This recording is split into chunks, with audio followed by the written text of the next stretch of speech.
क्या खेसारी लाल बीजेपी के लायक हैं? क्या खेसारी लाल कभी बीजेपी में जाएंगे?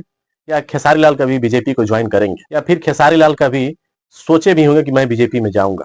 तो आपका जवाब होगा कि नहीं, ऐसा नहीं हो सकता है। खेसारी लाल की सोच हमेशा से आरजेडी वाली थी, क्योंकि बात कर रहे थे उसी हिसाब से, आरजेडी के हिसाब से। मुझे दो चीजें इनकी मैं नहीं भूल पाता हूँ। खेसारी लाल बोलने से पहले सोचते भी हैं या नहीं सोचते हैं, ये उन्हीं को पता होगा, क्योंकि जो भी बोलते हैं, जो भी मन में आता है बोल देते हैं। अभी हाल ही में रिसेंटली में बोले हैं कि राजनीति में वही व्यक्ति जाएगा जो झूठा होगा, जो मक्कर टाइप का होगा, जो लफासू टाइप का होगा, वही लोग मतलब राजनीति में जाएंगे। मेरा एक सवाल है इसी पर कि अगर जो झूठा होगा, जो मक्कार होगा, जो लफासू होगा, या जो बढ़ चढ़कर फेंकने वाला होगा, वही राजनीति केवल कर सकता है, तो उसके हिसाब से आपके लालू चचा, आपके आरजेडी वाले भैया जो है तेजस्वी यादव, उनकी माता जी, उनकी बहन जी, ये सारे लोग, या फिर कहें कि सपा में, उत्तर प्रदेश में जो सपा पार्टी है, इस प्रकार के झूठ मक्कार वाली, लफासू वाली, और भी पार्टियों को ले लिया जाए, बीजेपी में जितने सारे लोग हैं, ये सब लोग झूठ बोल रहे हैं, तब ये चुनाव जीत पा रहे हैं। क्योंकि आपका यही बयान है, आप कहते हैं कि इसमें राजनीति में वही उतर पाएगा, वही चुनाव जीत पाएगा जो झूठ बोलेगा, जो मक्कार टाइप का होगा, जो लफासू टाइप का होगा, जो झूठ बोलेगा, असत्य फैलाएगा, वही जीत पाएगा। तो बाकी आपके नजर में जितने नेता हैं, चाहे पक्ष के हो चाहे विपक्ष के हो, चाहे बीजेपी के हो चाहे सपा के हो, चाहे आरजेडी के हो, या फिर जेडीयू के हैं, हर नेता आपकी नजर में झूठा ही है।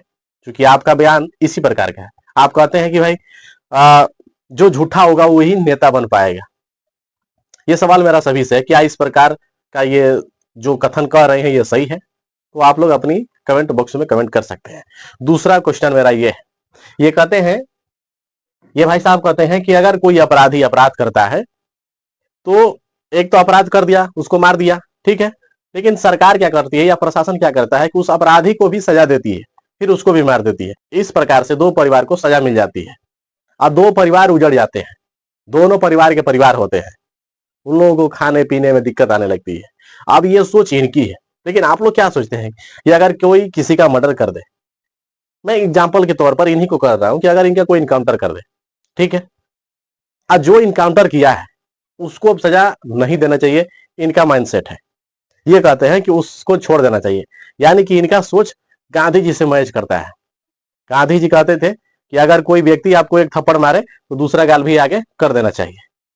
इनका कहना है कि अगर कोई व्यक्ति आपका मतलब जानी दुश्मन हो, अगर आपको मार देता है तो ऐसा काम करिए कि उसको छोड़ दीजिए, उसको सजा मत दिलवाइए। इस प्रकार से आपका भी परिवार मतलब बर्बाद होगा, उसका भी परिवार बर्बाद होगा।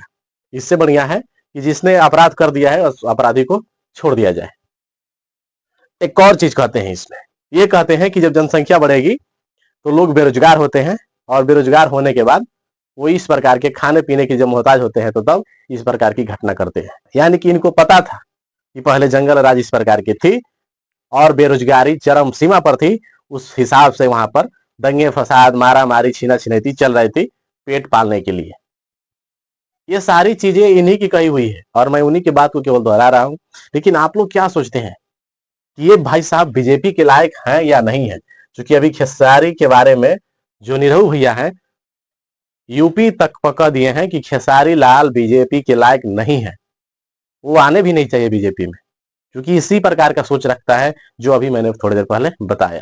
कोई अपराधी अपराध करता है तो उसको सजा ना देकर उसको छोड़ देना चाहिए, ये इनका माइंड सेट है। अब ये जिस प्रकार के भी माइंड सेट हो, मुझे नहीं कुछ कहना इस पर।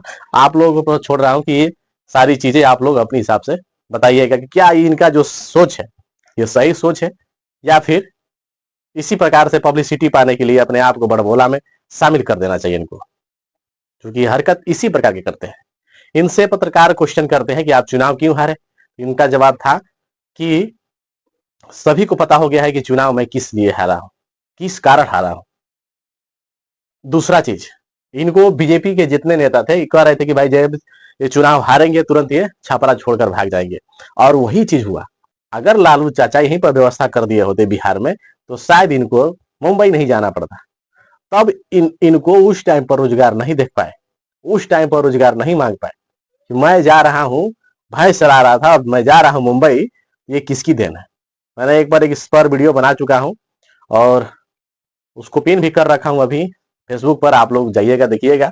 और उसमें पूरी इनकी जीवन कथा मैंने बताई है, लेकिन अभी इसमें भी फिर इनका जीवन कथा मैं बता दिया हूं। ये इस प्रकार की सोच रखते हैं, लेकिन आप लोग अपनी मर्जी से कमेंट बॉक्स में कमेंट कर सकते हैं कि क्या ये बीजेपी के लायक हैं या नहीं है।